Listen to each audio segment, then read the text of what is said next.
Hi, I'm Karen and I'm cooking, and today what I'm doing is taking a whole chicken and I am going to cut it up into parts. And you might be saying, well, why don't you buy all the parts cut up? And sometimes I don't like the way chickens are cut in for sale, and this is a task that my mother gave my sister and gave my sister and me to do when we were growing up. And it's a good task to know how to do. So, I have my chicken. Remember that you really should not wash chickens anymore. I'm going to put the giblets aside. They'll get cooked separately for the dogs. I like to, before I'm even going to start cutting it, I like to pull out those little fat pockets that are right there. So here I go. I have my chicken. I'm going to put the bowl aside. I don't need it anymore because what I'm going to do is once I cut my chicken, I'm going to place the parts directly into the pan I'm cooking rice. Now, my mother taught my sister and I how to cut chickens. And I always like to start with the leg. You cut the skin and you pop it back. Then I kind of give the bird a flip, cut that out, and then you feel right here, you'll feel the joint between the two. I'll change knives right then real quick. Get me a sturdier knife. I don't have a chef's knife yet for Pampered Chef. But I just cut right through there. There is my thigh. There is my leg. Just flip the bird over. I like this thin one because it helps me get in there.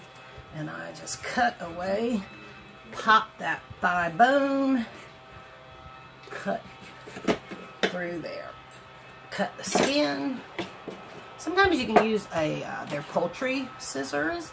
Those work really well too. Like I said, my sister and I, this was a chore that we had. And when we were growing up, my mother would always cook two chickens, pretty much 2 chickens for the family. There were 5 of us. Cutting my wing out. We never kept the wing tip, so that was something that always got cut off. So here's our wing. Gonna come over, and I like to always, what I do on one side, I like to flip over and do on the other. My sister and I, we would come home from, Mom would come home from the commissary, and she would have a mess of birds, and we would often have a contest to see who could get through that chicken fastest. Now, I always take off the tail. We don't leave the tail on. Not in my family, anyway. I got Hammer down here by my side. As you can see, he's my chicken inspector. Now, what I do is for the back, I slice up from the inside. There's some loose skin where the breast is. And I come in here, and I like to crack the back. And when I crack the back, that tells me exactly where to bring my knife down. Oops, and this is part of the back. I always liked this piece. Now, I cut the skin away because it's just kind of flabby and flapper. No real meat to that. So then you take your bird. You can't be squeamish about holding on to the raw bird either.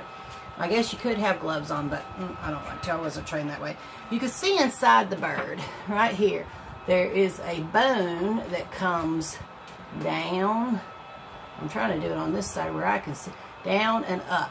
So you take your knife and you go along that. Along that. And now I'm going to take my bigger knife and I don't know if you'll be able to hear this.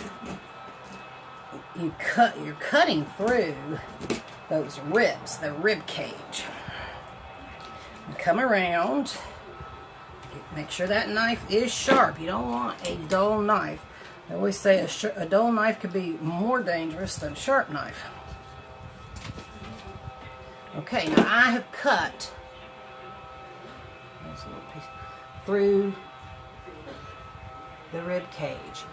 And you can see all these bones. Well, so some people don't, and this is the part where the neck was.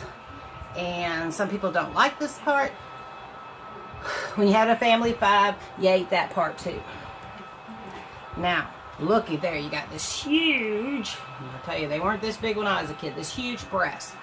And what you have, some people call it the pulley bone in the South. We grew up always just referring to the wishbone, and the wishbone is living right inside here. So what we always did was, right in this center part of the back, we take our knife and cut through it.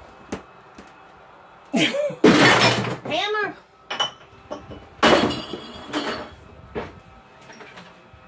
Try to have a little filming decor, and that's what the dog does. Messes up my filming decor. Oh, there you go. Did you hear that? Crack right through that breastbone. And I give it the rest of the cut through. Sometimes skin is a little tricky. Now, today I am going to cut this in half because this is one huge breast. Like I said, they're bigger today than they ever were on both chickens and people. But I'm going to cut through. Give it a little whack. There we go. Now I've got 2 pieces of white meat. And this huge breast, it's just crazy, because this was the piece that was always my mother's. My mom ate 1 piece of chicken. The rest of us usually had 2 pieces of chicken at least. But my mother always had the 1 piece, and you knew not to eat it because that was her favorite piece. And what I'm going to do is I'm just, they used to laugh at me too, because when I was first learning how to cut chickens, I would just cut just random pieces. I don't know how I did it, but, and if you ever ate early on in KFC, they had some weird pieces too. And that's what they would tease me. So I made 3 pieces out of that 1 chicken breast because it was so blasted big. So there you go. That is, I broke down, that's one thing they call it. I broke down a chicken. I think I could do that in Hell's Kitchen. So, hope you learned something, and I'll see you later. Bye.